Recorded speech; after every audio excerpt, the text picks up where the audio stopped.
저는 이 시간을 마련해 주신 분들한테 대단히 죄송하긴 한데 좀 회의적인 생각이 늘 희망을 갖고 얘기할 수가 없는 지금 환경이기 때문에 한 가지 이제 말씀을 드리자면 교육의 문제에 대해서도 지금 학교에서 제가 경험한 바로는 그 청소노동자분들한테 얘기를 들으면 식당에서 먹는 그 포장된 것을 줘도 그 일반 냅킨 입 닦고서 버리는 거기에 들어가도 지적을 하지 못하는 수준이고, 또 음식을 먹을 만큼 나눠줘도 그냥 이거 조금씩 가져가라 해도 그냥 아무렇게나 버리고 이런 수준이고, 선생님들이 말을 한다고 듣지도 않고, 이제 이런 환경 속에서 학교 교육을 얘기를 하시니까 야, 이게 과연 아이들만의 문제인가, 지금 이제 일부 학생들만 데리고 현장 나가서 이렇게 한다고 해서 과연 우리 하천이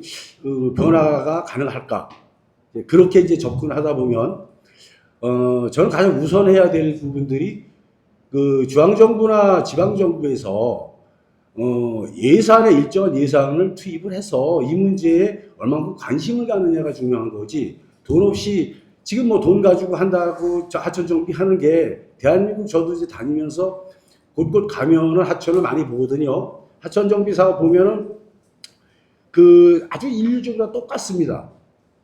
준설하고 일단 홍수 대비를 하기 위한 수단이지, 거기에는 뭐 나름 뭐 생태적으로 신경을 많이 쓴다고 하는데 시멘트를 좀 덜 쓴다든가 이런 문제들, 그런 정도로 다 접근하거든요. 너무 한심스럽고, 그리고 물 그렇게 하다 보니까 준설하다 보니까 물 그 흐름 유속이 빨라지다 보니까 위험성은 점점 더 커지고, 그러니까 해마다 준설만 하고 이런 상황이 되는 것에 대해서 이제 하천 정비 사업이라는 것은 좀 그렇고요. 그래서 이런 지금 이 자리에서 상식적이든 뭐 전문가적이든 보면은 우리가 다 알고 있는 내용 같아요. 전문적인 내용까지는 뭐 깊이 모르지만 대부분 알고 있는 내용인데, 결과적으로 이것은 예산이 들어가야 되는, 또 단체장들이 관심을 가져야 되는, 또 공약을 볼 때 저희가 이런 쪽에 얼마만큼 예산을 쓰겠다라고 하는 공약도 좀 봐야 되고, 이런 전체적인 부분에서 다 알고 있는 내용이지만은 과연 이게 실현 가능할까? 그래서 제가 아까 회의적이지 않나 이런 그 여기서 느낌을 받아서 말씀을 드리는 거거든요. 그래서 참 안타까운 게 일단 지자체나 중앙정부에서 전혀 관심 없는 사항, 우리만 고민하는 사항이 아닌가, 이런 부분 때문에 참 씁쓸한 이제 느낌을 받았습니다. 고맙습니다.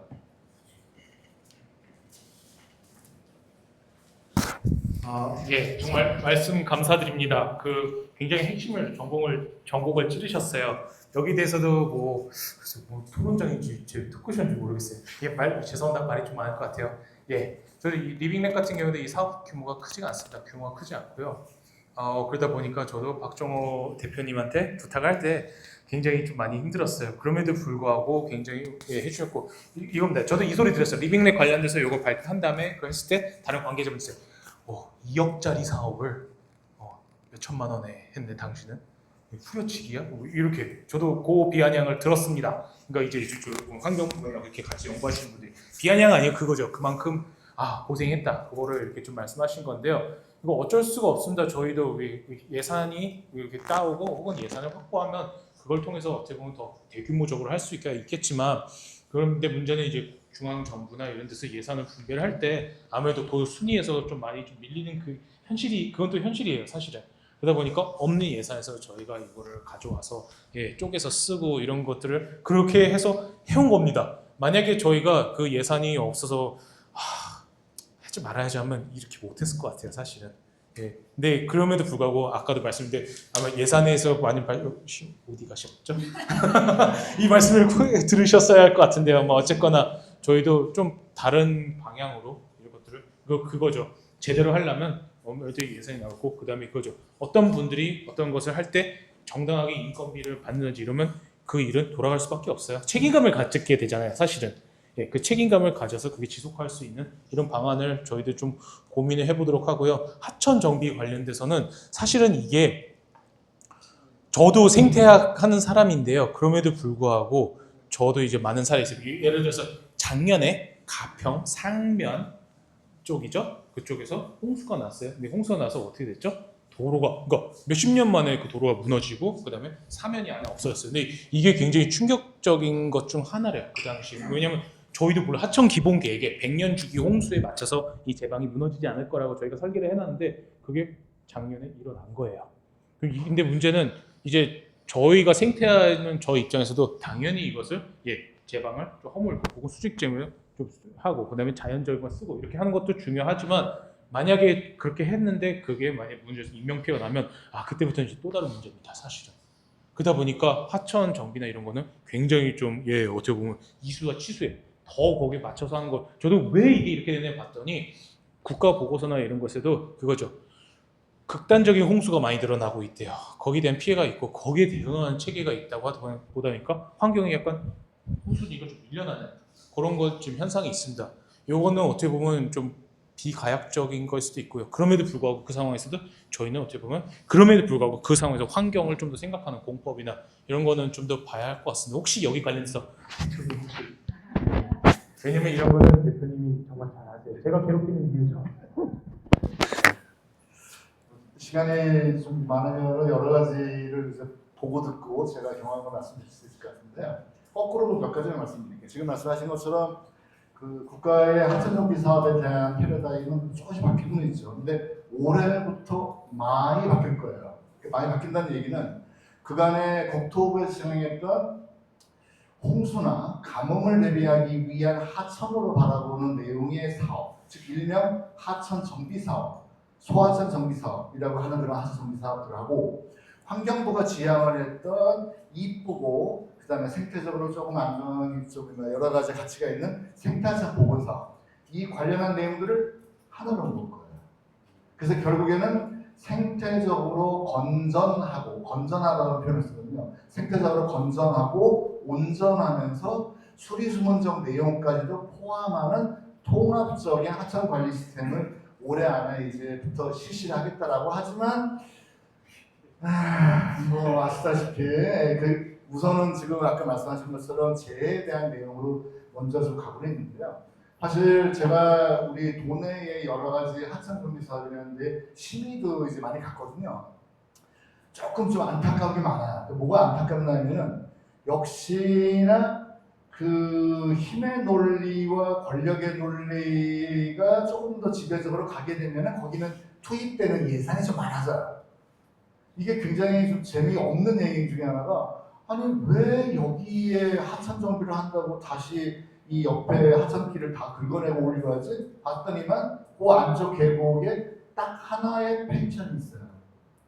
그 펜션의 집에서 20년 넘게 이제 이 민원과 관련 내용을 했더니만은 그게 이제 반영돼서 지금 했다는 건데, 물론 당연히 생명에 대한 존중은 당연히 재산권 침해와 관련돼서 중요하죠. 근데 문제는 거기가 또 하천부지예요.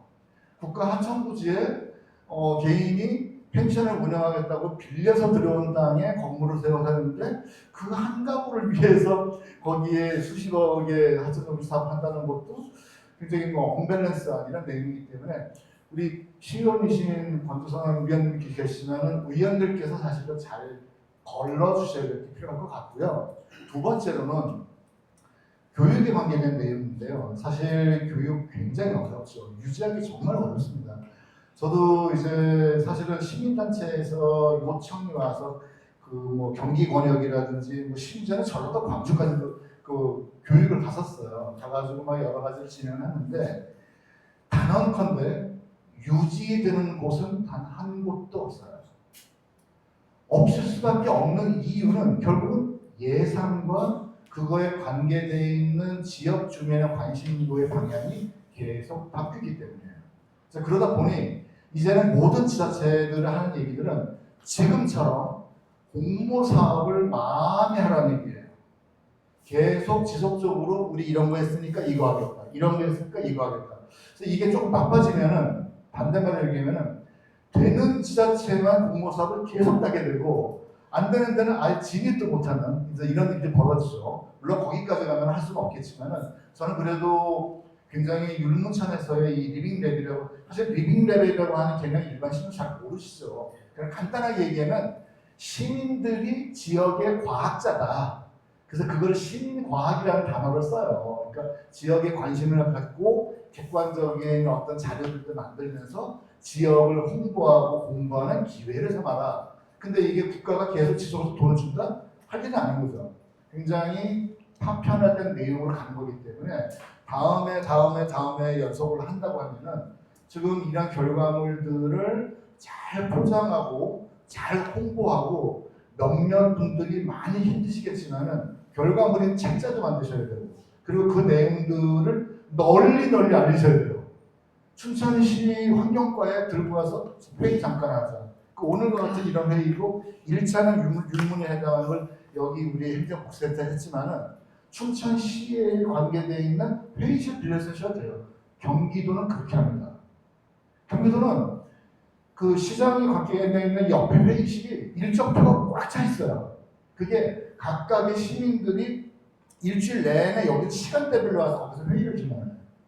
그러면 이제 시민들, 뭐 과장님들이나 그 행정공무원들도 지나가다가 같이 인사하고 그리고 그런 것에 참여를 한 그 시민단체에게 관련 시장은 그냥 상장을 또 드려요. 우리 시정에 여러 가지 많은 활동하셨다라고 해서 아무 목적 없이 그냥 우리 성남시를, 우리 수원시를 빛나게 한 시민들이시다라고 했으니까 뭐 어떻게 보면은 그 시민들과 또는 지역에 관련된 내용들이 순환 구조가 막 돌아가고 있죠. 그래서 여러 가지 어려움이 있는 것, 우리 유기현 회장님도 말씀 주셨는데 환경운동연합도 회원이시기도 해요. 너무나도 그 이 분야에 관련되어 있는 어려움이나 문제점을 잘 알고 계시긴 하는데 아마도 지역에 애정을 갖고 계신 분들의 이 작은 모임의 소리가 계속 모여지게 되면은 내년 이 자리에는 춘천시장님 모실 거죠? 위원님. 네, 그렇게 되기를 기원하겠습니다. 이상입니다.